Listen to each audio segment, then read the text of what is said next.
গরমের দিনে যদি খেতে ইচ্ছে করে একটু টক, একটু ঝাল আর স্মোকি ফ্লেভার, তাহলে আজকের রেসিপি একদম পারফেক্ট। আজ বানাচ্ছি আমপোড়া এঁচোড় চিংড়ি, যা একবার খেলেই সারা গরম কি শীতেও মনে থাকবে। প্রথমেই আমি একটা কাঁচা আমকে ভালো করে ধুয়ে পুড়িয়ে নিয়েছি। এরপর কড়াইতে সর্ষের তেল গরম করে অল্প একটু লবণ আর হলুদ দিয়ে চিংড়ি মাছগুলোকে ভালো করে ভেজে নিয়েছি। চিংড়ি মাছগুলো ভাজা হয়ে গেলে ওই তেলে আমি অল্প একটু আবার তেল দিয়ে ভেজে নিয়েছি আগে থেকে লবণ দিয়ে সেদ্ধ করে রাখা এঁচোড় আর আলুর টুকরোগুলো। এঁচোড়গুলো ভাজার সময় আমি অল্প একটু লবণ আর শুকনো লঙ্কার গুঁড়ো ওপর দিয়ে ছড়িয়ে দিয়েছি।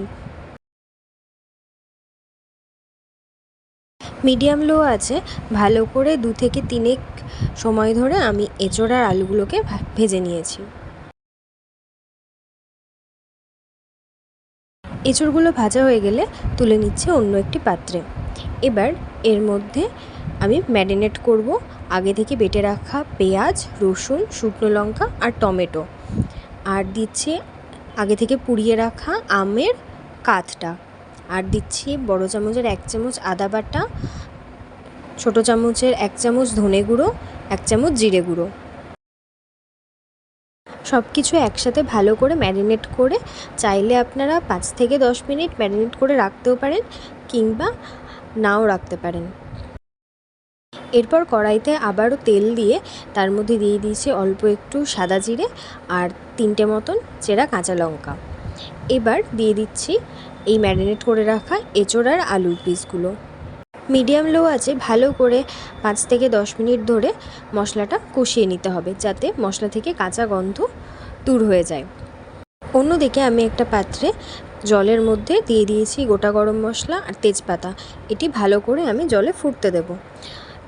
এবার মশলাটা কষানো হয়ে গেলে দিয়ে দেব হলুদ গুঁড়ো। এদিকে আমার এঁচোড়টাও ভালো করে কষানো হয়ে গেছে আর এই গরম মশলার জলটাও ভালো করে ফুটে গেছে। এবার দিয়ে দিচ্ছি এই জলটা গ্রেভির জন্য। আপনারা আপনাদের পরিমাণ মতন জল ব্যবহার করবেন। এবার এই সময় দিয়ে দেব স্বাদ অনুযায়ী লবণ এবং মিষ্টি। আপনারা যদি আরও কিছুটা ঝাল খেতে পছন্দ করেন তাহলে অবশ্যই আপনারা শুকনো লঙ্কার গুঁড়ো কিংবা কাঁচা লঙ্কা চিড়ে দিতে পারেন এই সময়। এরপর গ্রেভিটা মিনিট 2-3 ফুটে এলে দিয়ে দেবো আগে থেকে ভেজে রাখা চিংড়ি মাছগুলো।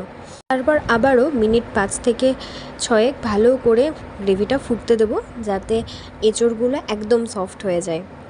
দেখতেই পাচ্ছেন কত সহজে তৈরি হয়ে গেল আমাদের আজকের স্পেশাল আমপোড়া এঁচোড় চিংড়ি। বাড়িতে অবশ্যই ট্রাই করে কমেন্টে জানাতে ভুলবেন না কেমন লাগলো। ভিডিওটি ভালো লাগলে লাইক, শেয়ার, কমেন্ট এবং সাবস্ক্রাইব করে পাশে থাকবেন।